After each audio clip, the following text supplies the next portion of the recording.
Hello, I'm OG, and I would like to introduce you to my good man, Andrew Jackson. Jackson was the seventh president of the U.S., and he had a huge impact on the U.S. during his presidency and even after. Not only did this time period give more rights to the people, but it also created the emergence of a two-party government system.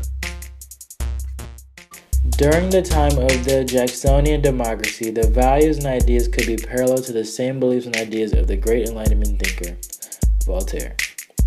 As Jackson believed in everyone's individual liberties and all citizens had the right to a free trial within the states. Therefore, Jackson didn't see Native Americans as citizens within the... Now let's call B-Dub to hear about the domestic policy.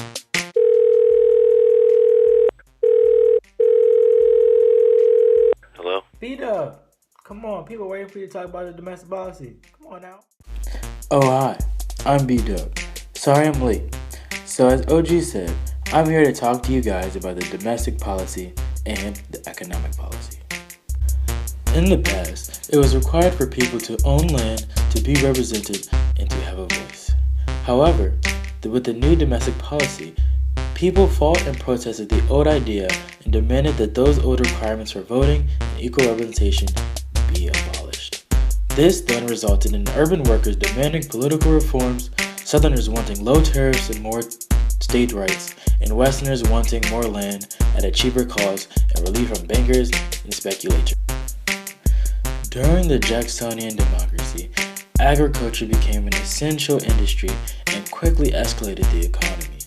As cotton being the catalyst for a booming economy, transportation of the goods became essential.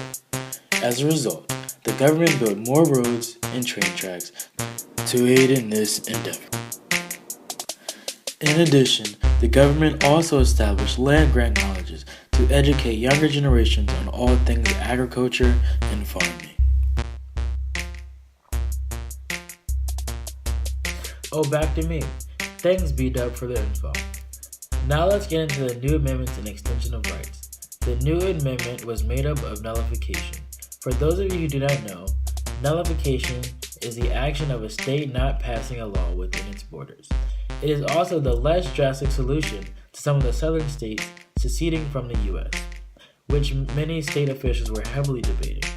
However, Jackson's vice president, John C. Calhoun, stated, "The federal government only existed at the will of the states. Therefore, the state would have the right to nullify a law that they deemed it was unconstitutional or detrimental to the state's sovereignty." Then for the extension of rights, that consisted of suffrage rights. And for those of you who do not know what suffrage rights is, it is the right to vote.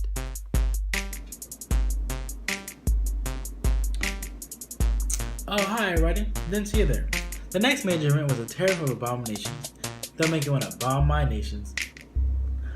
This was a bill that was supposed to sway the New England region's support for Adams and reject the passing of the bill.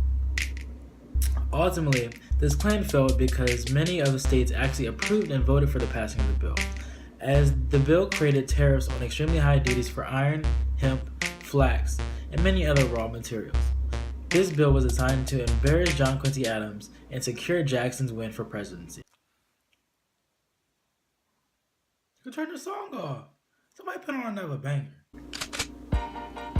That's more like it. And for the last major event, the bank war.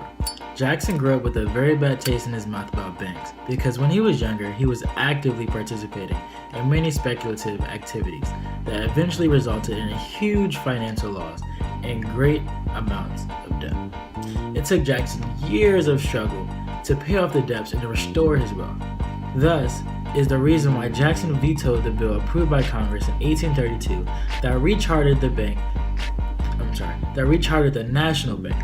In addition, Jackson stated that the bank was an aristocratic institution of special privileges and that the bank threatened the republic and that the only constitutional currency was gold, silver, and hard money.